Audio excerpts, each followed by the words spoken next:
Magandang buhay at mga kainday at ating mga kadudong. So ang sangkap natin ngayon ay bawang, sibuyas, bagyo beans, asayuti, carrots, atay ng manok, repolyo, karning manok, squid balls, at saka kikiam. So ang ating lulutuin po ngayon ay mixed bihon at saka kanton. So, nagpapainit na ang ating dudong ng kawali at nilagyan na nga niya ng mantika.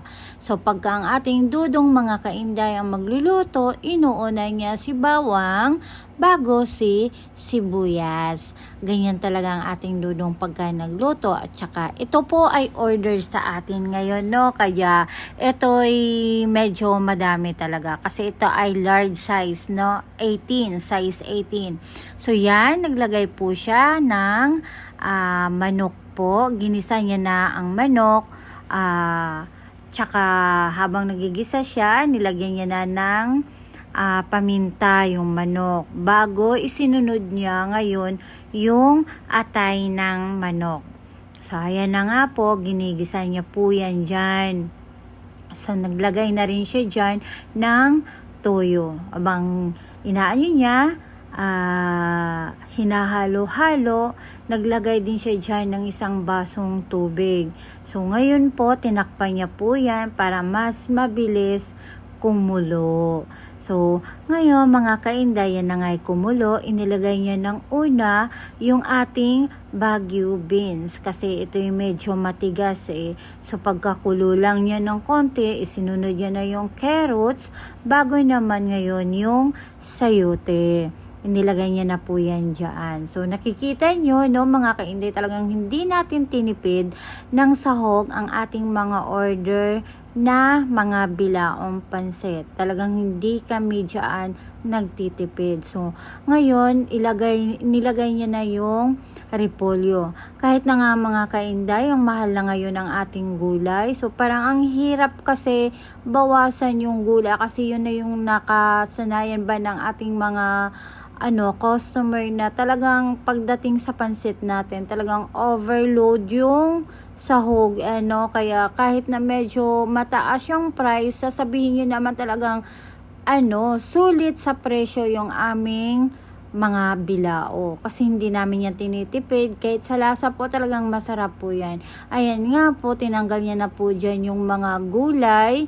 Kasi ito'y luto na po. Tsaka naglagay na rin po siya dyan ng tubig.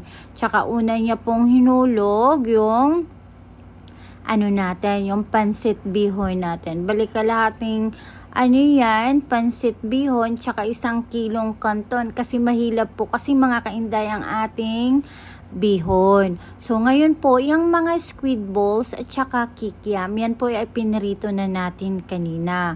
So, yan, inilagay niya na rin po yan dyan. Tapos, ang ginagawa niya po yan dyan, pagka halimbawa mga kainday, luto na, nilalagyan niya uli yung pansit na gulay. So, hindi lahat itinatoppings kasi syempre nga, sa nasabi natin ng nakaraan, nakawawa naman yung nahuling kumain, yung kinakain niyang pansit, wala nang sahog. Kaya, bawas kami doon sa pang-toppings namin, hinahalo namin doon sa pansit para may halo pa rin yung pinakailalim dyan na mga gulay. So, ayan po, kita nyo naman po na napakarami po talaga ng toppings namin mga kainday.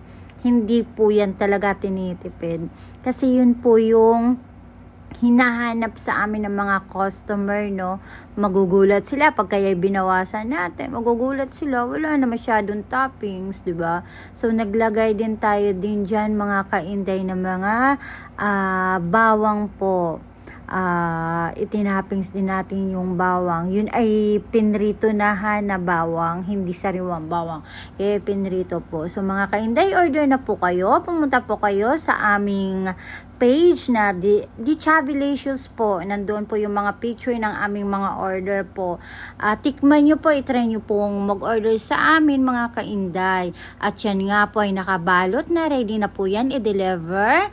Thank you po sa panonood. Please like, share, and subscribe mga kainday. Thank you po.